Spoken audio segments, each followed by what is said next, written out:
Empezó la ronda del mate y sumamos a la mesa, porque es necesario hablar de lo que está pasando también en el mundo. Lo sumamos a Cecilio Panela. Hola Ceci, ¿cómo estás? ¿Cómo te va, Ro? Gracias por venir de vuelta. Por favor, acá ¿Todo estamos. bien?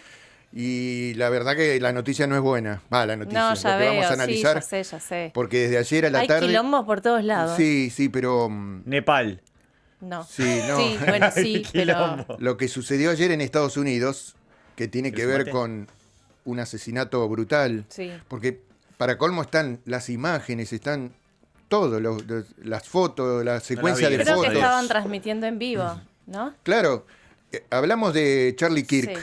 un activista de ultraderecha en los Estados Unidos, trampista, un tipo joven, 31 años, que era un personaje muy importante en la interna del Partido Republicano, porque fue uno de los que acercó el voto joven a Trump. Él tenía una agrupación, ¿cómo decirlo?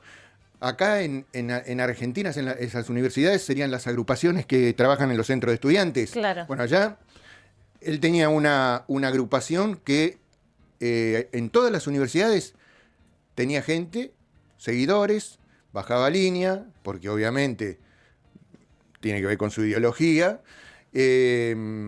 pero al momento de aportar votos para la campaña de Trump, se hizo trumpista, obviamente, y el propio Trump lo recordaba ayer, que gracias a él había ganado por primera vez el Partido Republicano entre los jóvenes.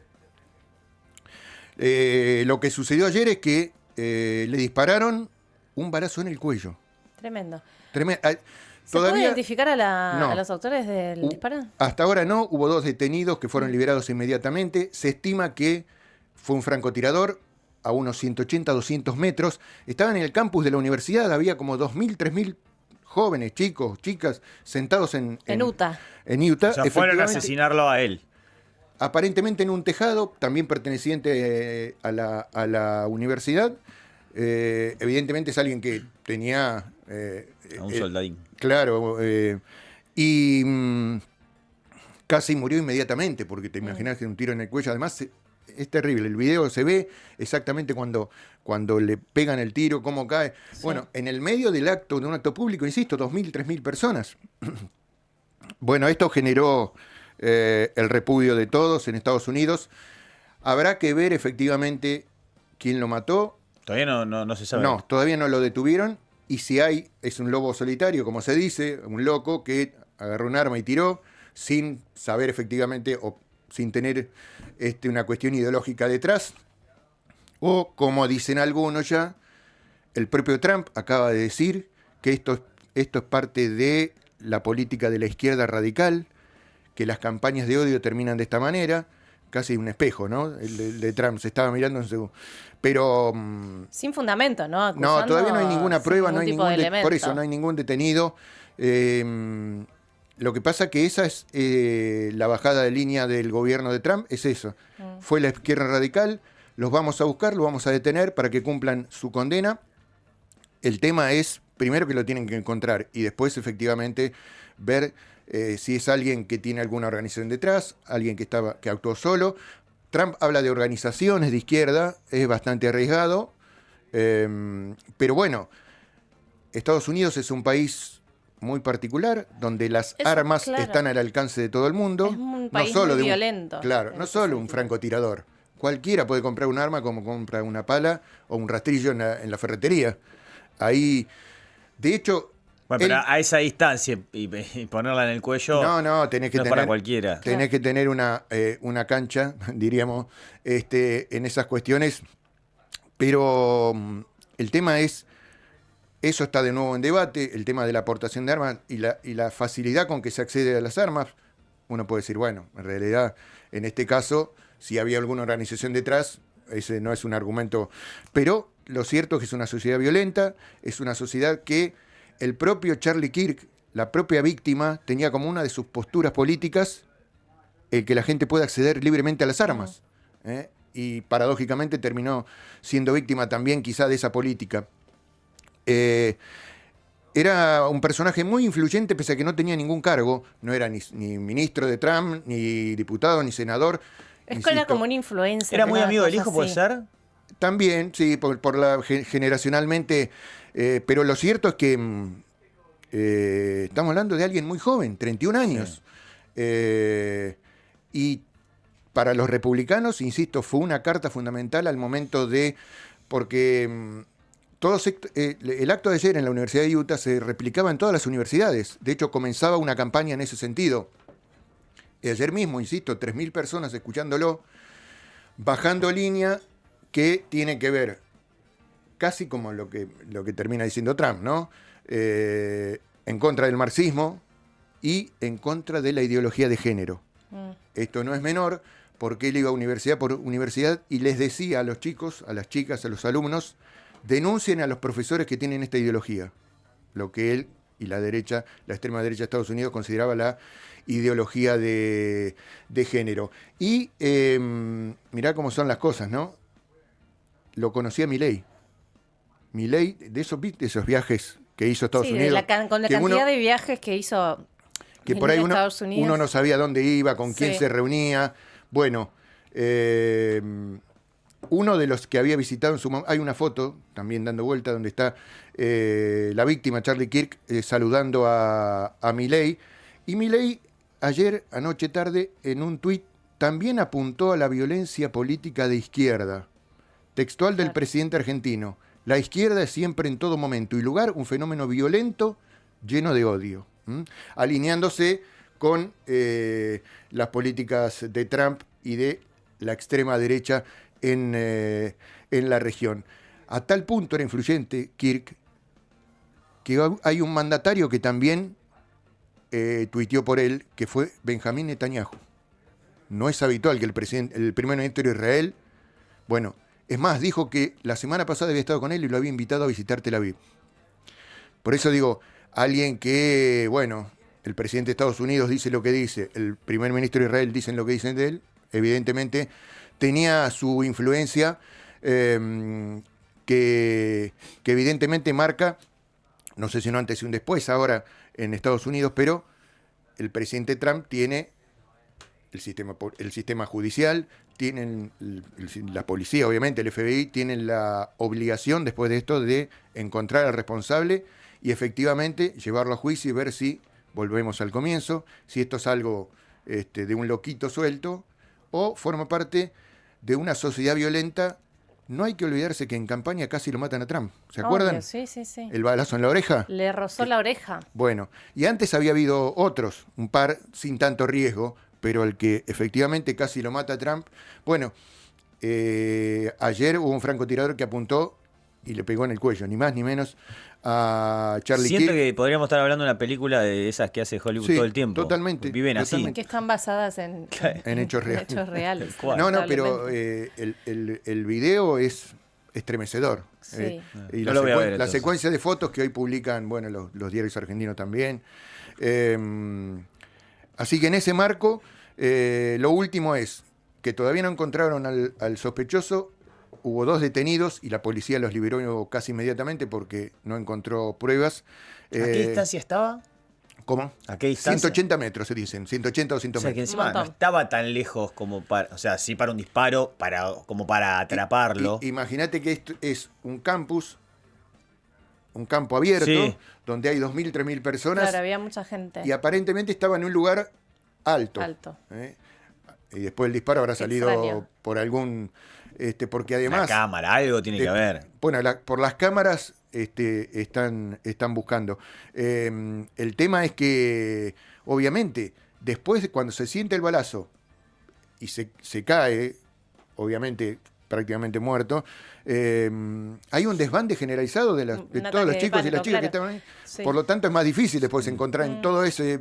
Sí, aparte hasta que reaccionaste, viste de dónde vino, todo, porque aparte imagino que no estaba todo preparado esperando un disparo con la policía alrededor. Porque si es Trump, está preparado para evitar, evitar un atentado, pero saben que pueden... No una persona que no tiene un cargo político, claro, que no es... Sí, si bien era importante, influyente... No había seguridad alrededor ni nada, a eso me refiero. No, Pani, quiero que, aunque sea, nos cuentes sucintamente qué está pasando en Nepal, porque las imágenes que llegan de la violencia, ¿no? Son impresionantes. detonantes? ¿Qué pasa en ese país? Nepal es un país pequeño, 32 millones de habitantes, que está entre dos monstruos en Asia. China de un lado y la India del otro. Sí. Imagínense, dos pesos pesados en la política internacional. País chiquito. 32 millones de habitantes, conocido por las montañas, por el Himalaya. Sí. Y por Katmandú. Katmandú es la ciudad capital. Katmandú. Ayer, hurgando en estos temas, yo no sabía, me enteré que Papo le había escrito un tema sobre Katmandú, Claro, sí. y Fito Páez. Y Fito, sí. Porque en algún momento Katmandú era como las montañas, era como un lugar, como está en Córdoba, como el Uritorco, Fito ¿no? es tráfico por Katmandú. Claro. Y era conocido por eso, Nepal o Katmandú. Lo que pasa que hace exactamente una semana el primer ministro, cuestionado, acusado de corrupción y algunas otras cuestiones, no tuvo mejor idea que prohibir todas las redes sociales. La mayoría de ellas, al menos, 26, donde están menos TikTok. Twitter, Facebook. Todas. LinkedIn, excepto TikTok, porque es China. Bueno. Y China tiene influencias en el gobierno que cayó ahora, era un gobierno de izquierda, del Partido Comunista. Alineado con China. Sí, y adaptado a esa realidad. Claro, esa fue... El detonante, Ese digamos. fue, claro, el fósforo que encendió la mecha, Claro. y a partir de ahí, como pasa siempre en estos estallidos sociales, vos decís, pero solo por eso... Se acumulan cosas, Entonces, después uno empieza a ver, ¿Mucha pobreza ahí? hay pobreza, hay, sí, casi el 40% de pobres, el desempleo es del 12,6% y uno puede decir, bueno, pero en jóvenes llega al 20%. Por eso la rebelión la protagonizan los jóvenes. Okay. Se habla de generación Z, y claro, te imaginas, de la noche a la mañana sacan todas las redes sociales porque el gobierno decía hay que vigilarlas, hay que controlarlas. Un objetivo loable, seguramente. Ahora, de buenas a primera, la gente y los jóvenes reaccionaron de la peor manera y además empezaron las acusaciones.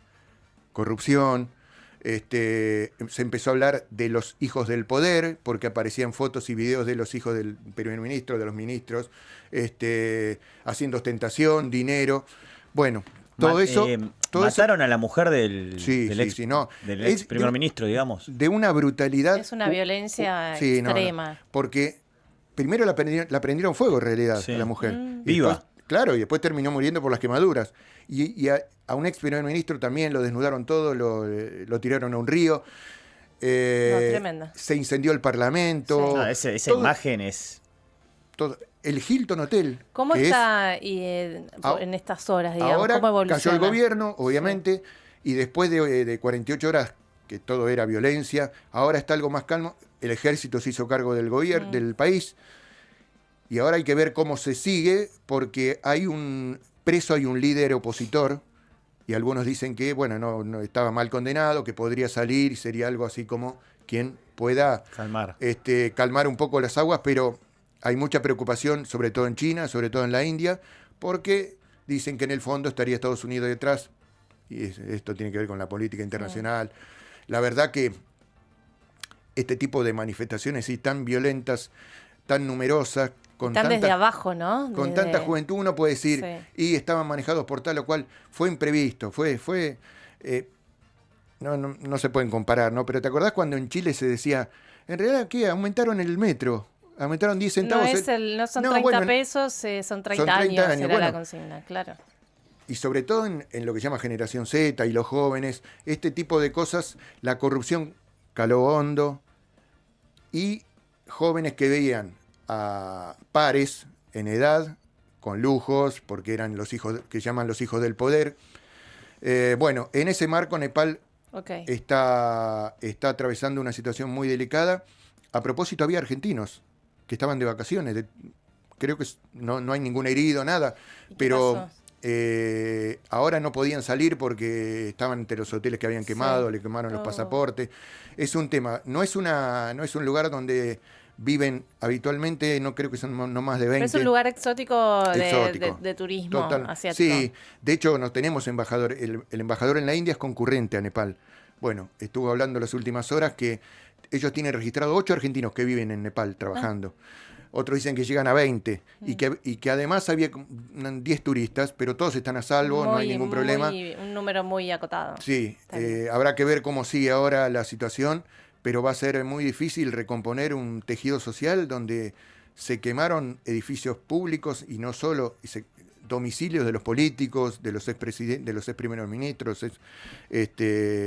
premier, bueno, en fin, una situación que para nosotros está lejos, porque, insisto, conocíamos por el Himalaya o por Katmandú y nada más. Sí, pero llamó la atención el nivel de violencia, ¿no? Terrible, que terrible, se desató. terrible, porque con mucho odio, con mucha hazaña, pero evidentemente tiene que haber alguna cuestión de fondo que, bueno, y explotó todo, la situación económica, situación social, se van, la mayoría de los jóvenes se van de Nepal porque no consiguen, no tienen trabajo, ninguna perspectiva se van a los países del sudeste asiático que por ahí tienen, o incluso a la India o los países más cercanos que tienen,